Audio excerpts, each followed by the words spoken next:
In 2018, two Brits joined forces with a skilled Russian caver to explore the world's deepest cave, Veryovkina Cave. Stretching down 7,257 feet, they aim to find new species and explore crevices that might reveal further horizontal passages. But what unfolded was a disaster that nearly spelled catastrophe for the entire expedition.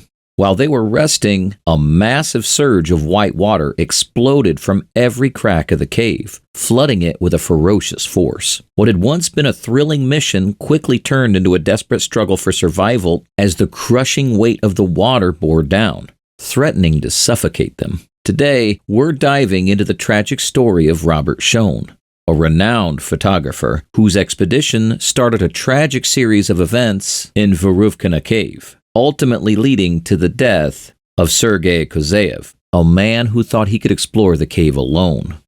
When Veryovkina Cave was first documented back in 1968, it was just a modest 115 meters deep. But with every expedition, it kept getting deeper, pulling explorers further into its dark depths. This cave, hidden in the Veryovkina Massif of Abkhazia, a region between Georgia and Russian-backed territory, boasts a small entrance that deceives you every time you enter. What lies beyond is a maze of jagged passageways, twisting deeper and deeper into the Earth's crust. Today, it's recognized as the deepest cave on the planet, plunging 2,212 meters into the Earth, with an entrance shaft that drops 32 meters straight down. The first major flood disaster in Veryovkina came in 2018, a story that even National Geographic couldn't ignore. Robbie Schoen, a renowned photographer, and his assistant Jeff Wade set out to document the depths of this cave, but they weren't alone. They joined forces with 9 top-tier cavers from Moscow,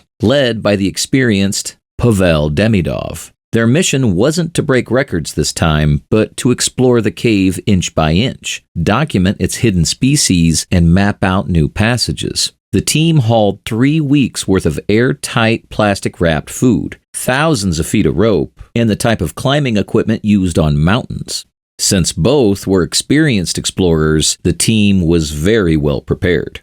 But what started as an exploration turned into a nightmare as it took 4 grueling days to reach the absolute bottom. Veryovkina Cave is a labyrinth of danger, branching passageways, horizontal sections, and treacherous vertical drops. Massive chambers stretch for what feels like miles, with the Surorak chamber being as long as 8 soccer fields deep down.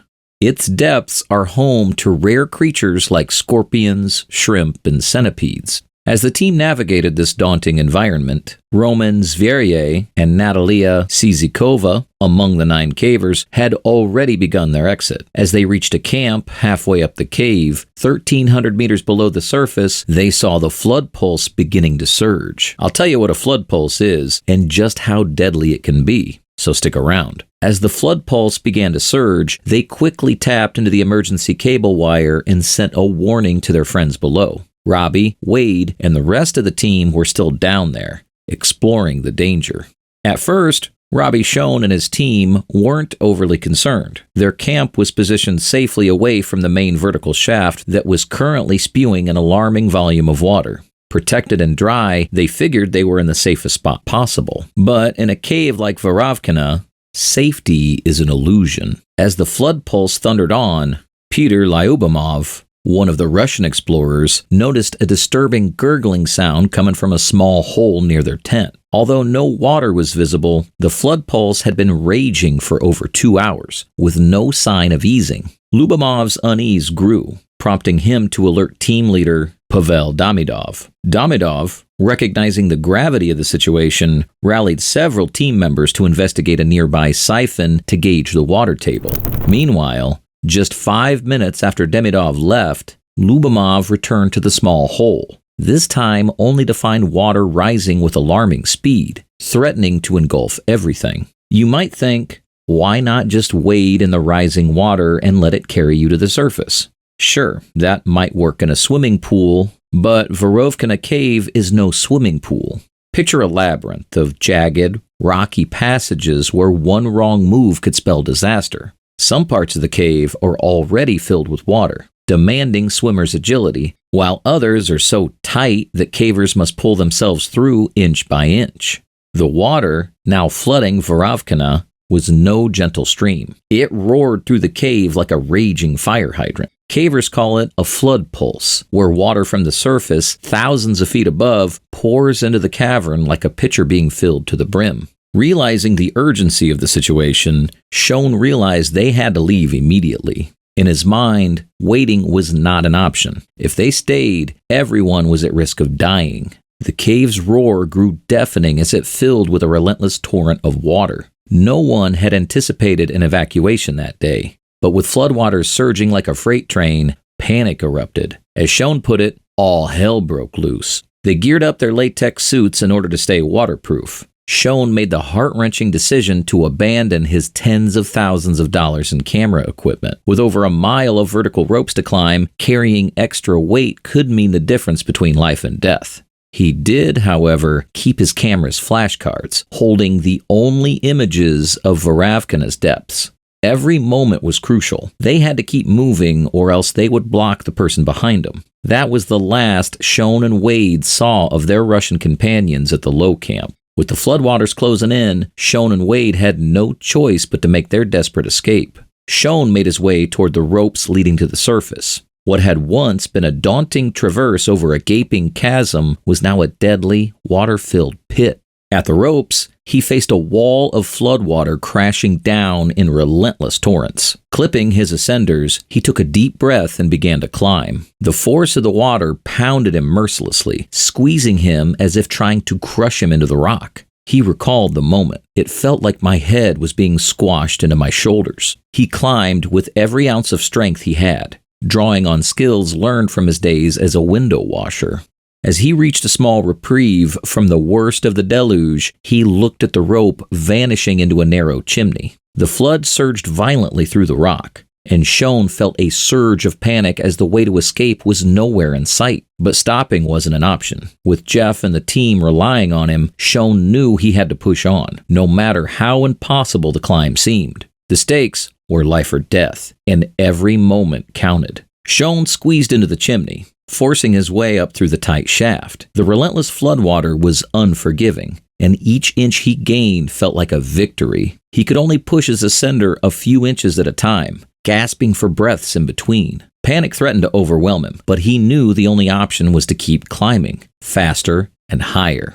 Finally, after what felt like an eternity, he emerged into a relatively dry section, where the flood had diverted its path. He heard Wade's voice yelling up from below, a beacon of hope amidst the chaos. Reaching an anchor, Schoen paused, waiting for Wade. When Wade arrived, his face was ghostly pale, eyes wide with disbelief, and the first words from Wade was, "Bloody hell, we're alive." That's when they realized they had no idea if the same could be said for the Russians. Schoen and Wade made their way to camp at 1,900 meters, finding some food and medical supplies. The floor trembled with the rumble of the flood, a constant reminder of the chaos outside. Minutes later, headlamps pierced the gloom. One by one, the remaining 5 Russians emerged, their escape nothing short of miraculous. Pavel Demidov had barely made it. When he returned from checking the siphon, the traverse above had been completely submerged. The Russians had been forced to swim to reach the ropes, with Demidov caught in a spinning eddy, struggling against the torrent as if being flushed down in a giant toilet. They had narrowly escaped, but the ordeal was far from over. Reunited but far from safe, the team spent the next 16 hours huddled at the camp. But Schoen's mind couldn't rest. He was fixated on the pseudo-siphon 70 meters above him, a long horizontal tunnel that, under normal circumstances, was half filled with water and only passable by crawling. But with the flood, that tunnel was likely completely choked with water. If the flood didn't stop, they were trapped. But it seems like all the preparations paid off. The flood pulse, relentless and unforgiving, ultimately lasted nearly 20 straight hours. It was the aftermath of a week of relentless rain, culminating in a storm so fierce that it unleashed raindrops the size of fingernails for an entire day. The ground above had become completely saturated, and somewhere deep within the earth, something had cracked, releasing that ungodly volume of water into the cave.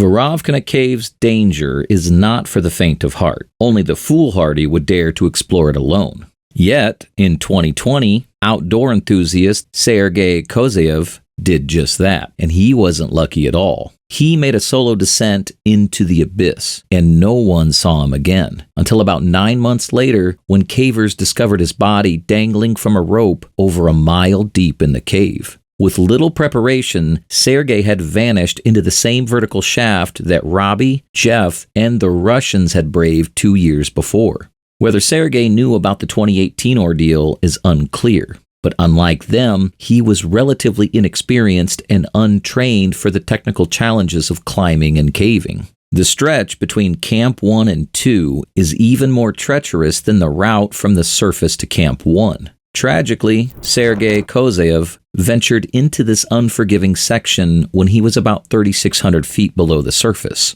Whether he slipped, suffered injuries, or faced equipment failure, we'll never know for sure, but something went terribly wrong. He became trapped, perhaps by the very rope meant to save him or by the tight confines of the cave itself. In those frigid temperatures, between 3 to 4 degrees Celsius, Sergei likely didn't survive long, succumbing to hypothermia within a day or two, alone in the suffocating darkness. Evgeny Snetkov, a seasoned caver and a member of the board of the Union of Cavers, described Sergei's actions as a gross violation of safety regulations. The tragic consequences were immense. To recover Sergei's body from such depths, 100 volunteer cavers had to risk their lives. The operation was so difficult that they had no choice but to dismember his body to bring it to the surface. In that way, in the end, Sergei's inexperience cost him everything. Thus, for those who attempt to explore these depths, the dangers are always present. It's not just the cold, the dark, or the isolation, but the ever-present threats of falling, cave-ins, drowning, or simply getting lost. In a place where even the smallest mistake can be fatal, the numbers tell the story of the ultimate price Sergei paid for his inexperience. 3,600 feet below, temperatures just above freezing, and 100 volunteers risking their lives to recover his remains from a cave that shows no mercy.